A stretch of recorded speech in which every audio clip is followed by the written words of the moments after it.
Morning, বৃষ্টি কথার অন্য একটি ব্লগে তোমাদের আরও একবার বিগ ওয়েলকাম।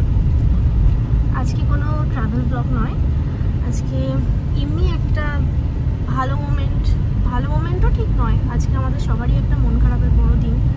তো তার মধ্যেও একটু নিজের শান্তির জন্য, মেয়েদের ভালো রাখার জন্য কিছু করা, সেটাই তোমাদের সাথে শেয়ার করব। আজকে 17ই মে আমার শ্বশুরমশাইয়ের তৃতীয় মৃত্যুবার্ষিকী। আজকে দিনেই 3 বছর আগে উনি আমাদের ছেড়ে চলে গেছিলেন। তার কথা ভেবেই তিনি যেখানেই আছেন, আমাদেরকে দেখছেন, আমাদের সাথে আছেন, আমাদেরকে আশীর্বাদ করছেন প্রতিনিয়ত। উনি দেখলে হয়তো খুশি হবে, তাকে একটু খুশি করার জন্যই আমাদের এই প্রচেষ্টাটা। যারা আমার সাথে চ্যানেলের প্রথম থেকেই আছো তারা জানো, আগের বছরও আমরা যে জায়গায় গিয়েছিলাম, মানে আমরা যেখানে থাকি বসিরহাট, তার পাশে একটা জায়গা আছে পিফা বলে, সেখানে একটা অরফান আছে। তো আমরা সেখানেই যাই, অনেক বাচ্চা রয়েছে ওখানে, তাদের সাথে কিছুটা টাইম কাটাই, ব্যাস এইটুকুই করতে পারি, আর কি করতে পারবো। তো চলো সাথে থাকো, ওখানে বাচ্চারা কিভাবে আমাদেরকে আনন্দ দিচ্ছে বা আমরা ওদেরকে কতটুকু আনন্দ দিতে পারছি তোমাদের সাথে শেয়ার করবো। আজকের আইটেমে কি কি রেখেছি সেগুলো তোমাদের সাথে শেয়ার করবো। এখন বেলা 12টা হয়েছে আর আমাদের এখানে সমস্ত প্যাকেট চলে এসছে।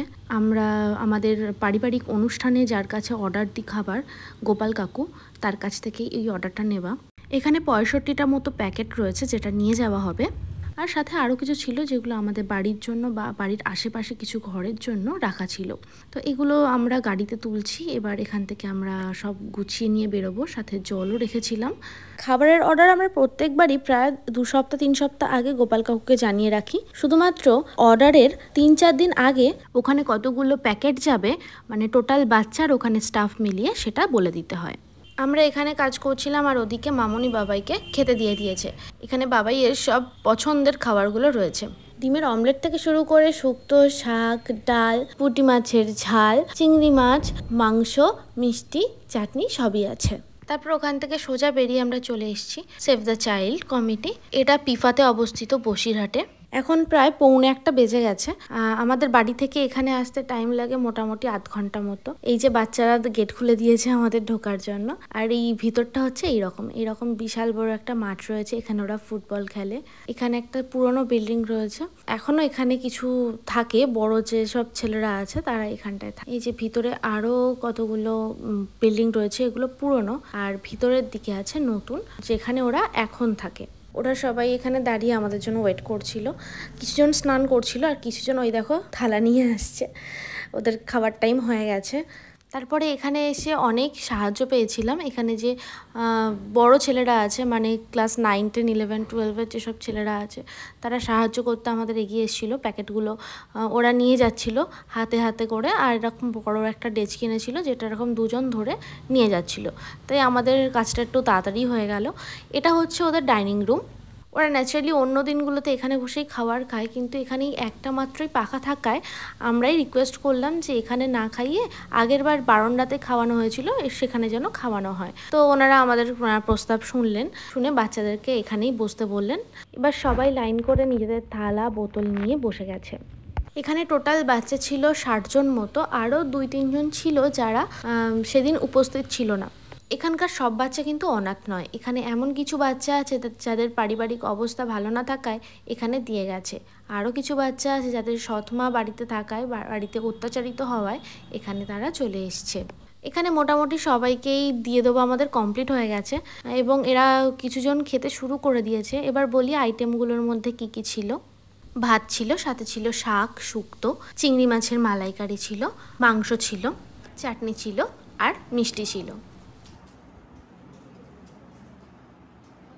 এখানে এমন কিছু ছোট বাচ্চা ছিল যারা চিংড়ি মাছ ছাড়িয়ে খেতে পারছিল না, তো আমি একটু ওদেরকে হেল্প করছিলাম।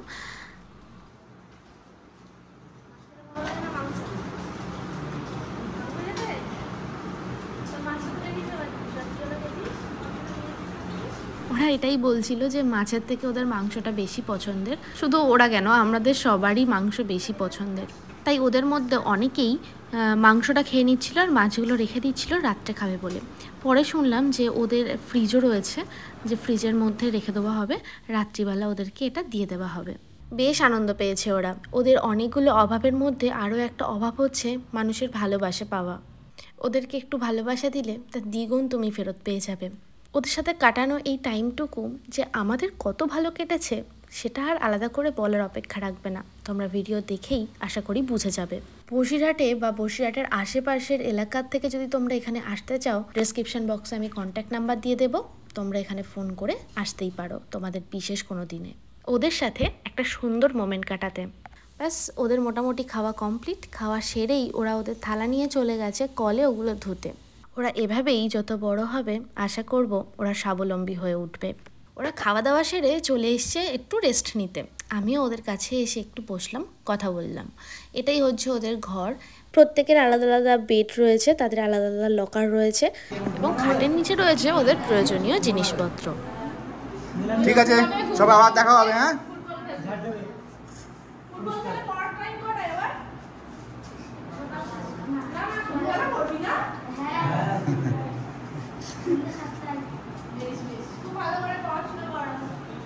সবের এখন সামনে বসলে দেখবি কি করে?